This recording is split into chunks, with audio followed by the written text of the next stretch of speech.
Good evening. Today I have Bauer bandsaw kit, variable speed deep cut. It doesn't say metal cutting, but I think that that's the intended use.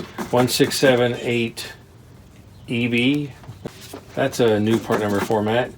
10 amps, 5-inch capacity, variable speed deep cut bandsaw kit.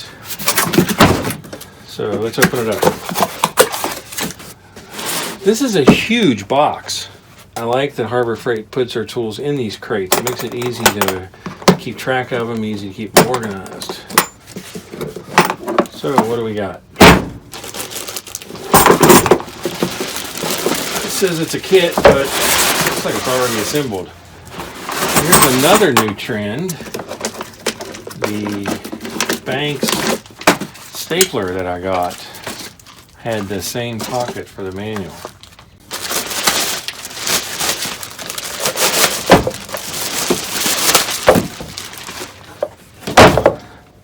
It's a portable saw, but it's a little bit heavy, and looks like the blade's going to be exposed here.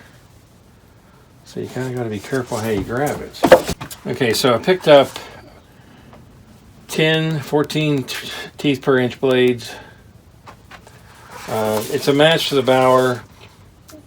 I looked at everything they had, and I wanted this 1014, and they didn't have any other brand, so I went ahead and bought the Bauer. If you remember, the Bauer does not have the % off coupons. So it's 2 blades. I bought this to cut angle iron, so I thought the 10 and 14 would be the best choice. Remains to be seen whether that's true or not. Okay, there's no marking on this saying what they are. The band welds are really smooth.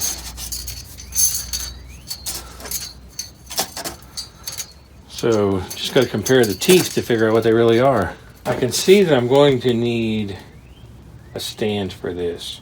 While it's nice to have a mobile bandsaw, somewhat mobile bandsaw, I think I need a stand for this, so that'll be the next project. With a lot of Harbor Freight tools, they give you these new bushings and 1 Allen key. The bushings, you've got to really work a saw to wear out the bushings. The problem is it's going to take me years to wear them out. The odds that I can go back and find the correct bushings after that long. And I call those bushings, they're actually brushes. Okay, so you want to release the pressure on this. There's tight, there's loose. Not a lot of room.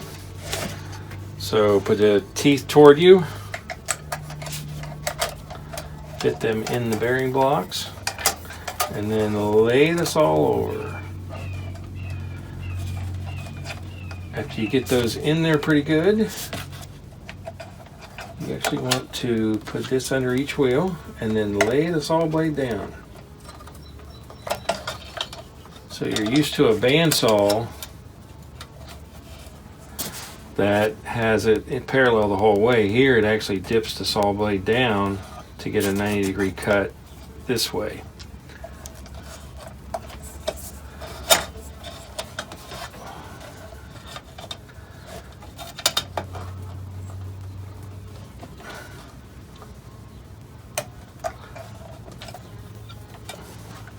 Okay, that's pretty much it.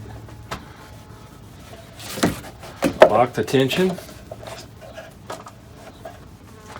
Okay, so this is the blade guide, and while I understand why they did this, I don't like it. You have to use an Allen key to loosen and tighten the guard, and they did this to give you more clearance for cutting. So loosen these. There's 2 of them.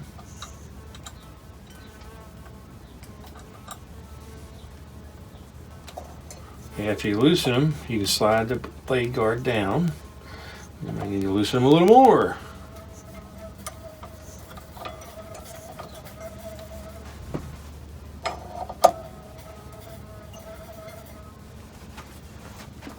So I'm going to put it all the way out.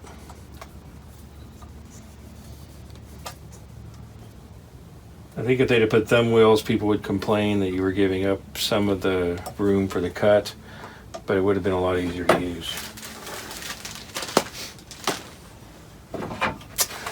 Okay, so until we come time to replace the brushes, right there's where you replace them.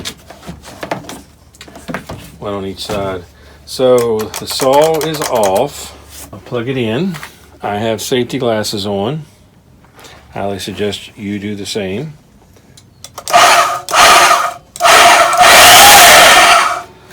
Okay, it has a speed setting right here. 1 to 5 and max. And the max is a click.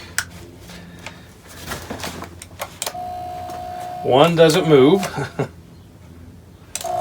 2 barely moves. 3.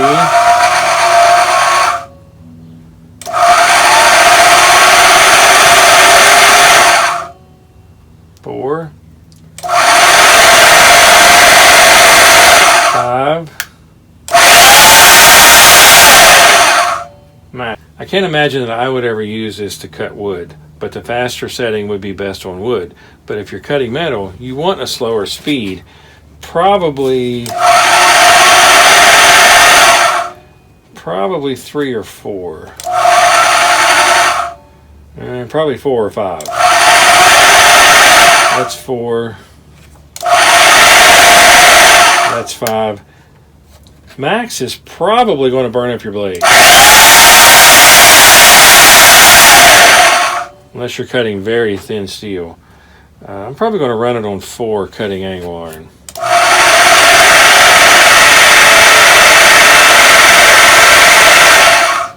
The problem I have is you're never going to get really precise cuts if you're holding it. Good evening, back with the Bauer bandsaw.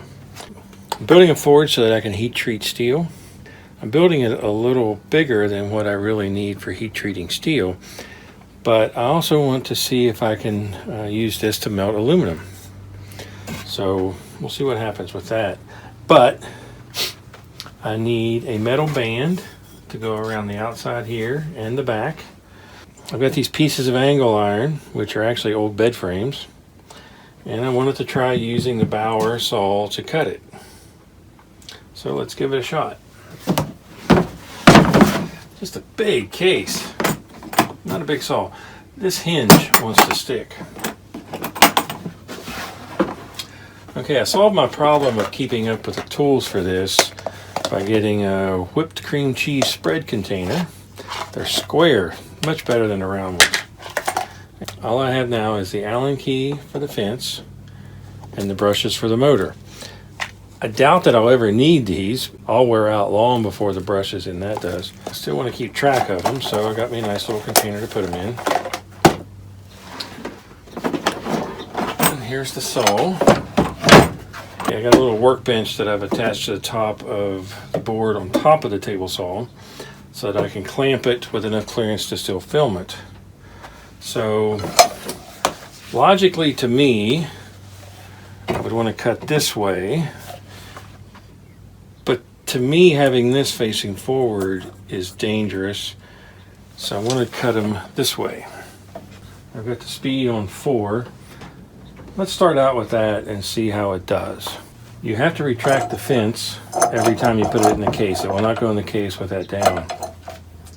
So basically every time you use it, you have to get it out and do this.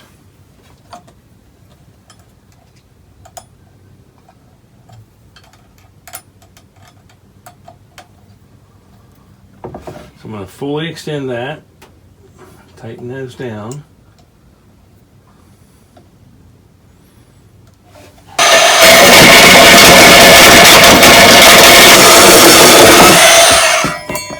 God awful burning smell. Not sure if it's the saw or what I'm cutting. I cut the first one on 4 and I like that. I want it to be slow. I don't want to overheat the saw blade on this metal. That'll dull it really, really quick. But I will go to about 4.5 and try that.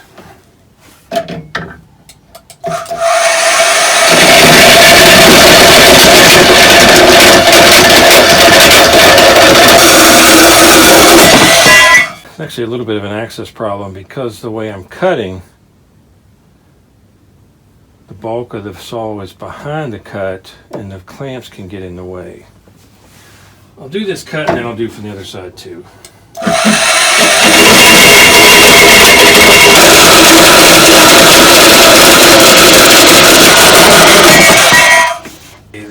I want to cut this way this time. And I don't like that facing me at all. I'll do one cut like this and we'll see what happens.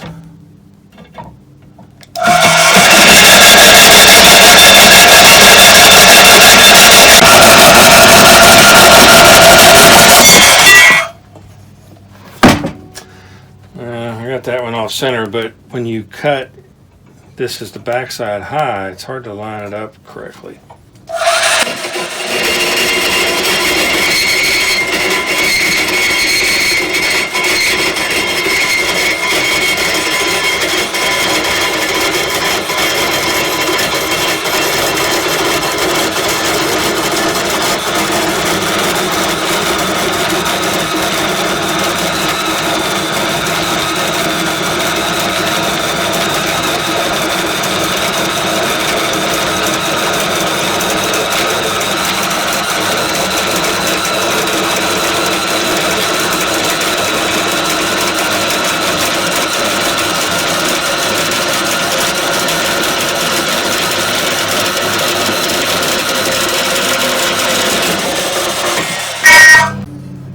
That's probably the best cut yet.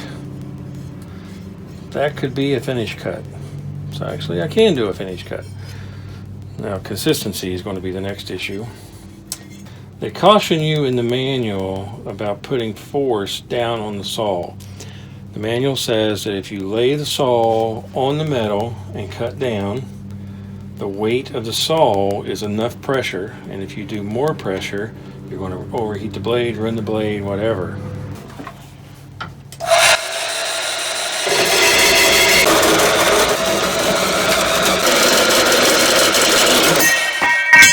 That one, this was almost a finished cut. This one has a little bit of angle, so I'm going to have to dress it just a little. The manual says let the weight of the saw carry it down, not pushing on it. If you push on it, it's going to cause problems. You're going to overheat the blade. Also, when I get down to cut through this, I'm going to angle the blade so I've only got the thickness of the steel being cut instead of this long 1.5 inch piece.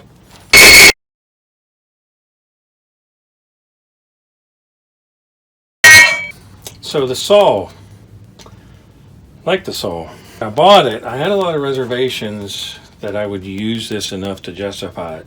It was $99, and that's like the regular sale price every week. Leaves one heck of a mess here.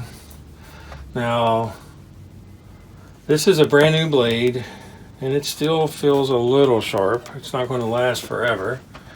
This isn't necessarily hard steel either. It is unplugged, in case somebody's wondering. There are some missing teeth, or filed down teeth. That might be a quality control issue. It might be how I cut. I don't know. To me, it works very well. I like the adjustable speeds. I had a lot of reservations about how it's used if I get the depth of cut that I want. But what they do is the blade is on this plane, but as it comes around, they change it so the blade is on this plane. So your depth of cut is going to be this.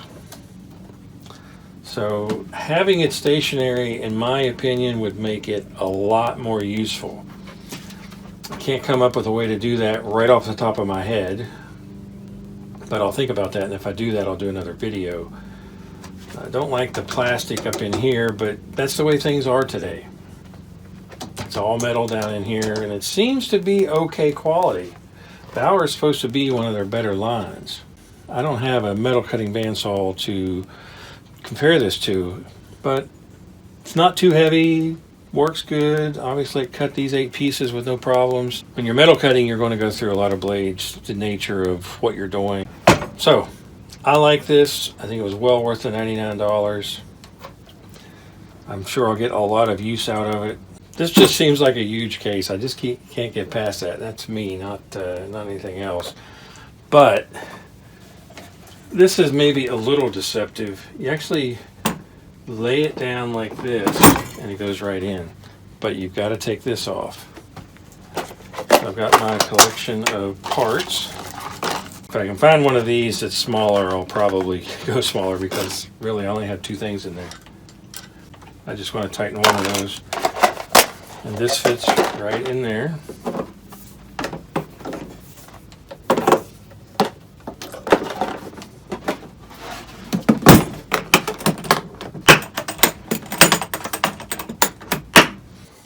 I have a spare blade, and it provides blade storage. And it says teeth down. Well, that's kind of a no-brainer, but it still says teeth down. So it's a little awkward to get in there, but basically stick it in one end, put it in the other, and then it has a retainer clip wall, and that'll stay right there. So that's actually convenient. Spare blade. Blade storage is always a problem. So that works really well. There you go. Very nice tool. Well worth the price. If you like the videos, please subscribe to my channel. Thanks for watching.